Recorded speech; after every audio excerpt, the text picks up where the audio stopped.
That just happened with me, Vashi Capellos, Canada Decides 2025. Stay informed with my exclusive iHeartRadio podcast, available Friday afternoon straight through till Election Day and beyond. I'll have your weekly highlights and my unvarnished analysis of the campaign of a lifetime. The candidates, the quotes, the polls, and the momentum. That just happened with Vashi Capellos, Canada Decides 2025. Fresh every Friday. Stream on your schedule with the free iHeartRadio app. This week in gaming with Naomi Kyle. Hello, it's me, Naomi Kyle, and welcome back to This Week in Gaming. This week we're catching up on tariffs in the US, a Minecraft movie's opening weekend, and of course, all there is to know about the Nintendo Switch 2. We've got all of this week's gaming news, so let's get started. Last week, Nintendo presented their Nintendo Direct for the Switch 2. Over the course of an hour, fans were given an in-depth look at the Switch 2's specs and the new games coming to the Switch 2.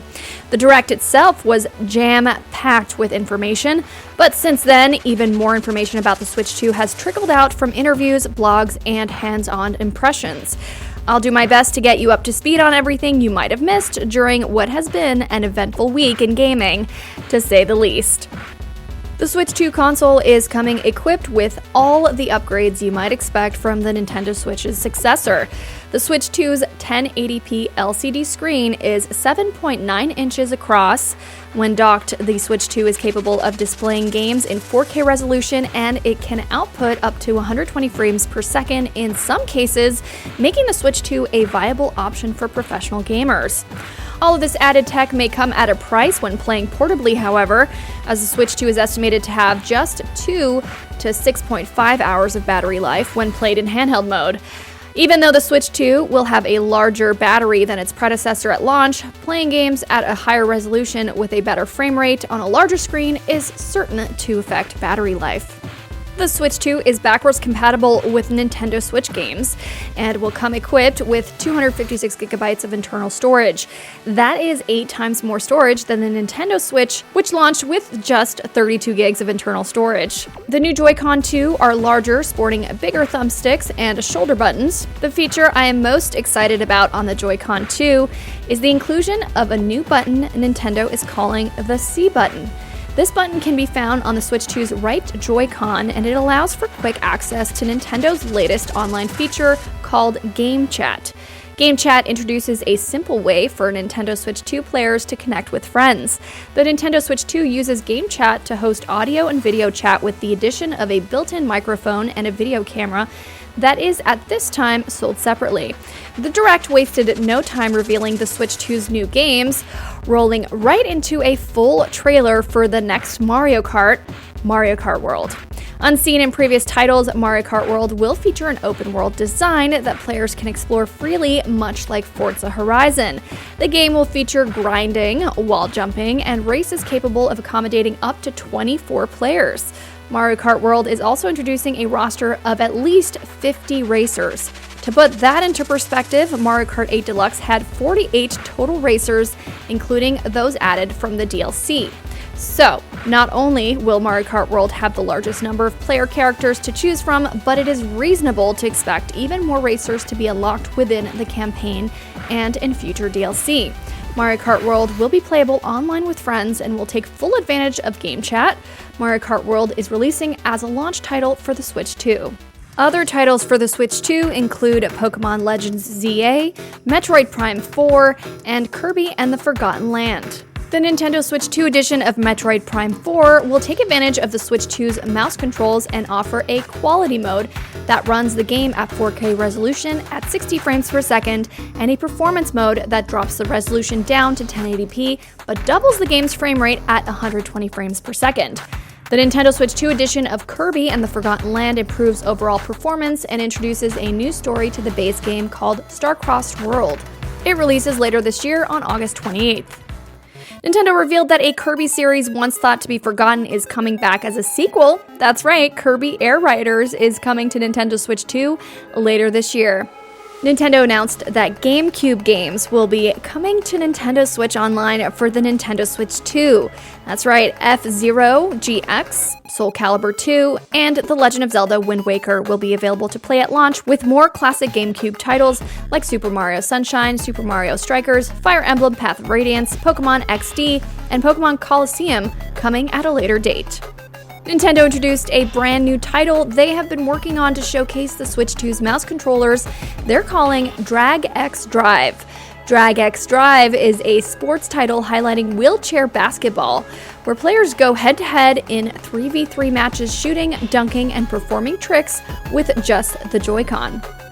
The Switch 2 library will be bolstered with huge support from third-party developers. Games like Borderlands 4, Final Fantasy VII Remake, Hitman, Yakuza, Split Fiction, and even Cyberpunk 2077 are making their way to the Nintendo Switch 2, with some titles launching day and date with the Switch 2. The long-awaited sequel to Hollow Knight, Silksong, was revealed as one of the games, coming in 2025. In any other Nintendo Direct, a Silksong announcement would have broken the internet, but in this particular Direct, it was overshadowed by the sheer number of other great titles announced during the presentation. Elden Ring is, for example, one of the numerous titles announced to be coming to the platform, announcing Elden Ring A Tarnished Edition, which is coming in 2025, and will also include the Shadow of the Erdtree DLC. For many, the jaw-dropping part of the Nintendo Direct came during the announcement of a new game from developer FromSoftware titled The Duskbloods. The Duskbloods will differ from FromSoftware's usual focus of creating single-player games by emphasizing arena-style online multiplayer matches. The Duskbloods is releasing as a Nintendo Switch 2 exclusive in 2026. My favorite reveal from the Direct was the trailer they had saved for last. A brand new first-party 3D platformer, Donkey Kong Bonanza. Donkey Kong hasn't had a proper 3D platformer of his own since the days of the Nintendo 64, and he is back with a brand new look.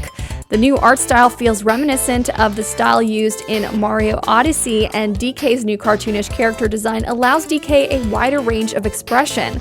Donkey Kong won't be going on his adventure alone, of course. Joining him as his sidekick is the crystalline rock creature, Oddrock. And thanks to a slip-up on Nintendo's Korean website, there is a version of the game's cover art hinting that Oddrock may actually be a young Pauline. If there is any truth to this, that means Donkey Kong Bonanza is actually a sequel to the original Donkey Kong arcade games. We won't have to wait long to find out the real story, because Donkey Kong Bonanza releases July 17th, just a month after the launch of the Switch 2. The Nintendo Switch 2 is poised to release on June 5th, which is only a couple months away. The console is priced a little steeper than analysts anticipated, with a manufacturer's suggested retail price of $629.99 Canadian or $449.99 US for the base model, and $699.99 Canadian or $499.99 US for a bundle that includes a digital copy of Mario Kart World. However, given all this release date news and pricing info for the Nintendo Switch, it looks like US consumers will have to wait a little longer to pre-order the Nintendo Switch 2. Because just hours after the Nintendo Direct, US President Donald Trump announced that the US would be imposing new tariffs against numerous countries. One of the countries being targeted is Vietnam, which will suffer a 46% tariff. Ironically, Nintendo had strategically moved production of the Switch 2 to Vietnam to avoid such tariffs. In response to the new US tariffs, Nintendo released a statement saying, "Pre-orders for the Nintendo Switch 2 in the US will not start April 9th in order to assess the potential impact of tariffs and evolving market conditions. The launch date of June 5th remains unchanged." This reassessment by Nintendo means the US consumers could stand to pay a lot more to get their hands on a Nintendo Switch 2. In an interview with Wired, Nintendo of America President Doug Bowser has confirmed that tariffs weren't factored into pricing the Nintendo Switch 2 console. Until we know more for certain, Americans could be paying upwards of $100 to $150 more for the new console than other countries. Mamma mia.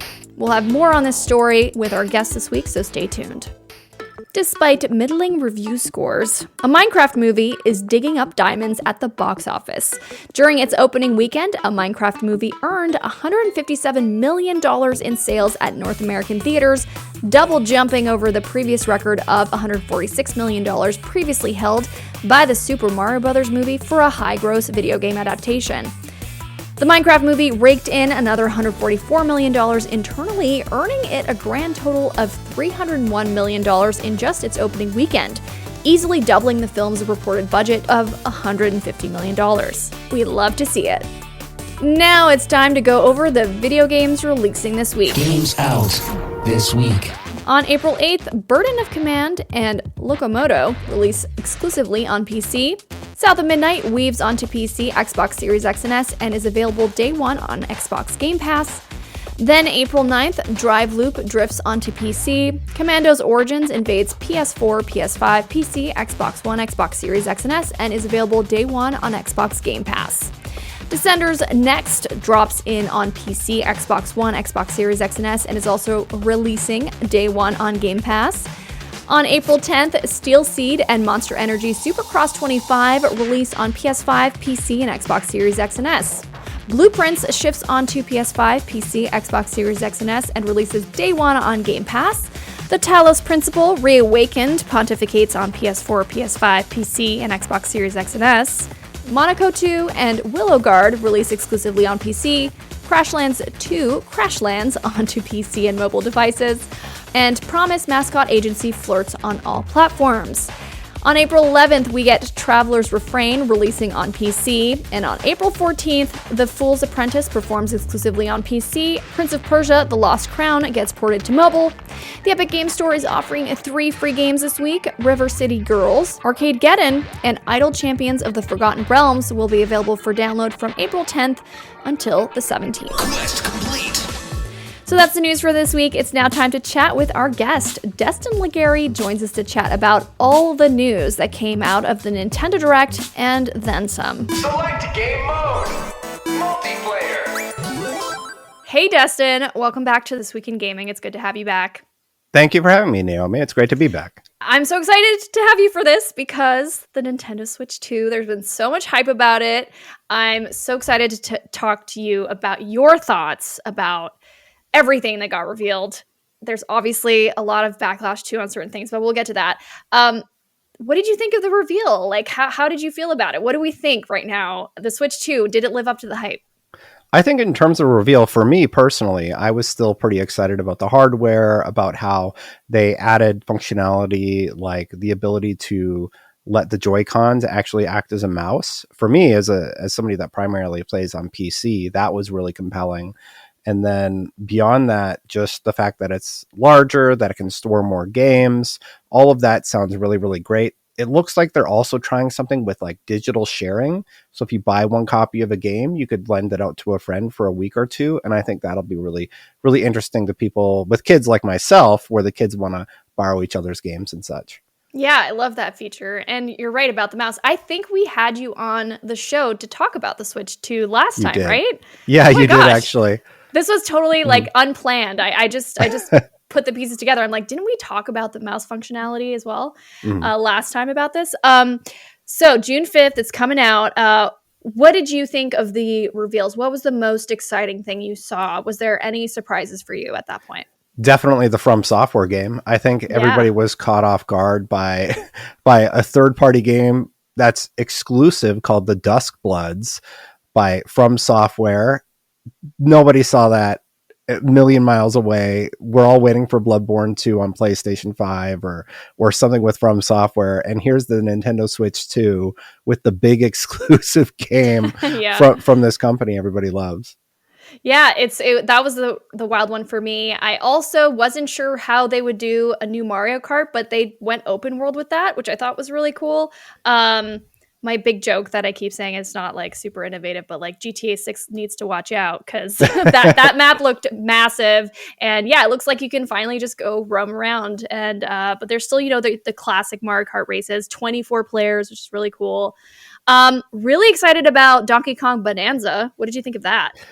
They gave him pants, which I Right. appreciate given the camera placement. So yeah, no, Donkey Kong Bonanza looks really, really fun. And I think a lot of people, Nintendo purists especially, were happy and surprised that Donkey Kong is getting this open world game. And I'm excited about it. The one concerning thing is all of these games are $80. Yes. So that was a bit of a sticker shock for a lot of people. Yeah, I was trying to read up on some of the discourse online, and my initial reaction was like, this seems way too soon. I feel like we just had a $10 bump from the $60 that we are used to. So this just doesn't look good to me. I'm also like thinking, okay, GTA 6, is it going to end up being $80 now? Is it going to be $100? Like, what are we looking at? I think there was even mention of some $90 game price tags. I was like, I think that the backlash is warranted. I think it's just maybe a bit too soon for a price jump, but I guess if we're looking back, $60, what was that? Like, that was for years the standard. And, because of inflation and everything, I think that's just the new reality, Yeah, it's definitely a complicated can of worms to even begin discussing, because on the one hand, a lot of people are like, well, games were $60 and they were 70, they're 80. This seems like a natural progression.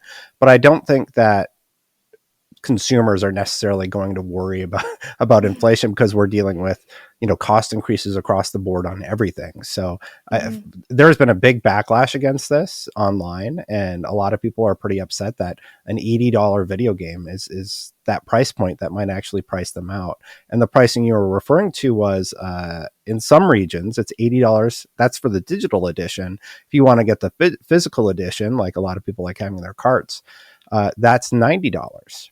And then there's a further complication. Some games aren't even on that cart. It's actually just an approval slip, basically, that you pop in your cartridge that allows you to then download the game digitally. So it's a whole can of worms that you get into. Yeah, no kidding. And then I'm also thinking, there is a Canadian audience for our show. So the $90 price tag, that's $120, 80, $113 roughly. That is a lot for a video game. I don't know. To me, I understand the shock of it. It's a lot of loonies and toonies, that's for sure. Yeah. Yeah. I do wonder if Nintendo has put themselves in a position where they are going to hit the top of that ceiling for how much people are willing to pay for their entertainment on a console. There's been a lot of conversation online about that potential price jump to $90, $100 games, and Nintendo's testing the waters. We'll have to wait and see how it pans out for them. Hopefully not well, selfishly, because I would rather pay less money for my video games than more. Yeah. I wonder how GTA will respond as well. Like, what will Rockstar do? It's very interesting. It's interesting to see Nintendo take the leap first. Was not expecting that. What about the battery life? Because we do see that with the Switch 2, it's actually a lot less battery life than the Switch 1. I'm going off memory here, but the estimate is that it's 2 to 6 hours with the Switch 2 versus a significantly higher battery life for the original Switch. So the console can do more. It's more powerful, but you're going to have less time on the go with your handheld. And I do think, well, that'll bring forward the third-party manufacturer of those battery packs that you can attach to your console to get a little bit longer battery life and such, but not great. And the one thing about the whole Direct was a lot of people commented that as it went, like the longer it went on and the more we learn, the less attractive that the Switch 2 looks, especially given, what the recent presidency has activated with the tariffs and such. Yeah, that actually leads right into my next question, which is, pre-orders officially got delayed because they're just waiting to see what happens with the tariffs, and they don't want to jump the gun. Do you think that will lead to a release date, a delay, or price increase for the console? As of now, in terms of a delay, there has been no announcement of a delay, but I am concerned that it could lead to a price increase. The tariffs are going to impact the global economy in a way that is concerning beyond just video game consoles. I went to go buy some salmon today at Costco, and normally it's about $23. It was about $43. Double the price. Yeah, so it's jumped significantly, and these tariffs were implemented on April 2nd. Through a presentation that the president put on, and we're going to have to just wait and see how that ends up impacting this console. I hope we're not paying $600 for a Nintendo Switch 2. That would be wild. And I think already people were like $449 was actually higher than most people were predicting. Yeah, they were like $399, $389 around there. So it's quite interesting. It's unprecedented, and we're about to see how this all shakes out.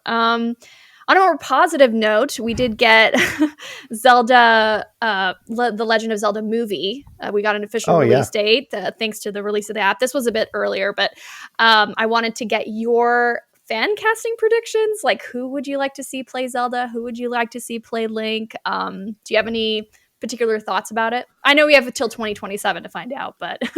Yeah, for Link, obviously, I would want Michael Fassbender. I think he is a shoo-in for Link. Come on. And in all seriousness, I have no idea who would be a good cast. Tom Holland, I guess. Yeah, I saw Tom Holland. I don't know how I feel about that one. I think really when it comes down to Link's like casting, I'm a big advocate for let's just go no name. Let's just go a completely fresh face. Let's go with someone new. So we're not attaching, this person's star power to like the character. We kind of want it for them to breathe life into the character without having any pre-context of who that person is. But then I'm thinking for Zelda, that I wouldn't mind like a known name, like maybe like Anna Taylor-Joy, or there's been a lot of Hunter Schafer mention because she does look a lot like Zelda in person. So yeah, I think that those would be really cool ones for Zelda. What about you? Zidania? Is it Zidania? Obviously, like the dynamic duo, right? Zendaya. Apologies. Zendaya. Okay, yeah. I mean, it could be an option. I guess we'll have to wait and see what happens with the movie and who they cast. To me, it would have to be such a perfect casting, but definitely like going the unknown route would be my approach to this type of because you don't want to mess this up. It's such a big franchise. Yeah, they did that with Star Wars with Daisy Jones. Yeah, Daisy Jones did. I liked her acting in the movies. Yeah, me too. I thought she was wonderful. I know you haven't seen the movie yet, but Minecraft is out. It's doing well at the box office, which is really cool. Are you going to go see it? Absolutely not. I am. Really? It is not for me. It's for kids. But so you have I a am kid. not. Well, we don't. They're like 2 and 4, so we're not doing like movie theaters or anything yet. They would be bouncing off the walls after 10 minutes. But not for me. I'm gonna go see it. I'm hoping it's just wild. I hear it's just out there. It's not what people would expect, and I think they like take a lot of risks that I don't know. Hopefully it pays off. I'm gonna go see it this weekend. But yeah, thanks for coming on the show, Destin. Always love having your insight and having you come on. And I'll maybe have you on for the next Switch 2 news blast, whatever that ends up being. Sounds good. I'll be your Switch 2 regular on the show. I love it. All right. Well, thanks, Destin. Have a good one. Thank you so much. Destin Legarie is a content creator and host in the gaming space. You can follow his work and content on his YouTube channel at Destin L, aka The Destin Channel. Flawless victory! Continue. And that's This Week in Gaming. I'm your host, Naomi Kyle. I had such an amazing time bringing you the news this week. Thank you so much for listening. A shout out to my co-writer, Josh Seaman. And from all of us here at This Week in Gaming, we wish you a fun-filled week. We'll see you again, same time, same place. Thanks for listening. This Week in Gaming is an iHeartRadio Canada podcast. Subscribe to this podcast on iHeartRadio or wherever you get your podcasts. Download the iHeartRadio app for more podcasts just like these. That just happened with me, Vashi Capellos, Canada Decides 2025. Stay informed with my exclusive iHeartRadio podcast, available Friday afternoon straight through till Election Day and beyond. I'll have your weekly highlights and my unvarnished analysis of the campaign of a lifetime. The candidates, the quotes, the polls, and the momentum. That just happened with Vashi Capellos, Canada Decides 2025. Fresh every Friday. Stream on your schedule with the free iHeartRadio app.